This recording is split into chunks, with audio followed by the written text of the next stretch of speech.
In other news from Jamaica, is the island's Ministry of Health doing enough to curb the spread of the feared Zika virus? The opposition People's National Party doesn't think so. Opposition spokesman on health Horace Daly has expressed a few concerns regarding the government's handling of the mosquito-borne illness.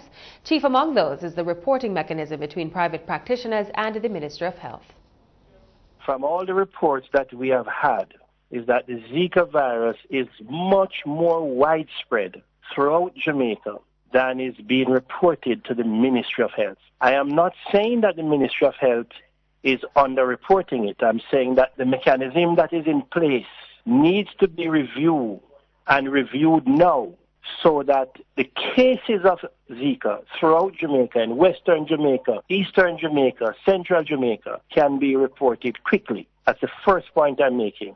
So many people have come down with this virus, the symptoms of the virus, fever, joint pains, rash, pussy eyes, etc., etc. Close to me, close to people who I know this morning alone is 3 more cases we are aware of. Something in the reporting structure has to be changed by the Ministry of Health so that we don't just announce some numbers, 16 case, 9 case, 10 case, when 20% of the population suffering, as was the situation with the chikungunya. He says for this to be effective, there needs to be strong stakeholder partnerships with the communities, the local authorities, the private practitioners, and strengthen the reporting from the regions, the hospitals, etc., etc. A lot of people who have the symptoms go to their private doctor. They are sick, can't come off their bed, can't walk, fever for 2-3 days. They're not going to sit at the public hospital for 4 or 5 hours to be seen by a doctor. They go to a private doctor and then they get the medication. If you are healthy, nothing is wrong, you will recover quickly. But here is the danger. The danger is people who are pregnant. My concern and the concern of the People's National Party right now is that a year and a half from now, 2 years from now, we are going to have a serious crisis with babies who are being born with microcephaly. So we are saying you must begin to monitor the pregnant mothers now. Over 40,000 pregnancies occur in Jamaica each year. You must start to do the monitoring from now. So you have to put the machine in place. The ministry has the capacity to do that. The minister has to lead on doing that, to make sure the machinery is in every hospital, every private practitioner, or else we're going to have babies in the next year or 2 with small heads, neurological disorders, serious problems, cannot breathe, and will put Jamaica in another public health crisis. The former health minister is urging Dr. Christopher Tufton to strengthen Jamaica's capacity to deal with the expected increase in Zika virus.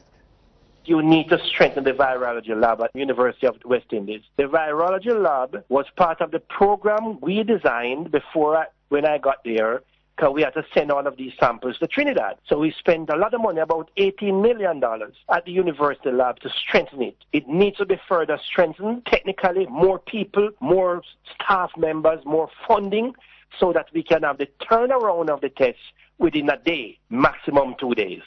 So they have hundreds of tests up there, and the turnaround time is slow. Same thing was happening. We had to send all of these tests to the lab in Trinidad, and for a week you can't get back these tests, these results from the tests. So we need to focus on strengthening the virology lab at the University of the West Indies. We must understand that our stakeholders, meaning our local authorities, the people who are out in the parish councils, the citizens organizations, the community-based organizations, they have to be a part of this thrust. They must be a part of this campaign now. You have to fund the local councils. You have to give them extra money for vector control program. You have to destroy this mosquito that is spreading the virus. If you're not bitten by an infected mosquito, then you cannot have the Zika virus. Meanwhile, medical doctors are also expressing concern about the reporting mechanisms for Zika and other mosquito-related illnesses. President of the Association of General Practitioners, Dr. Donald Gordon, says the method is outdated. It's a protocol that has been not necessarily established by the government. It's more like a scientific protocol in how it is done.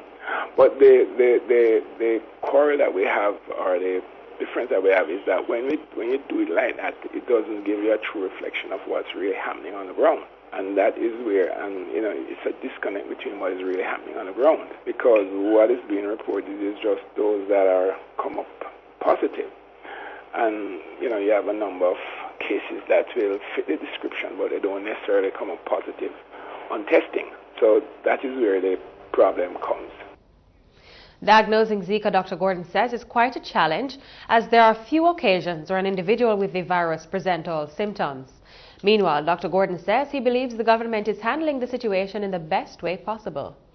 I think the government is trying its best. The main way to handle the situation is really to eradicate the mosquito and educate the populace. And they're making, attempt to eradicate the mosquitoes and to educate the population. Yes, they're making a good attempt at it.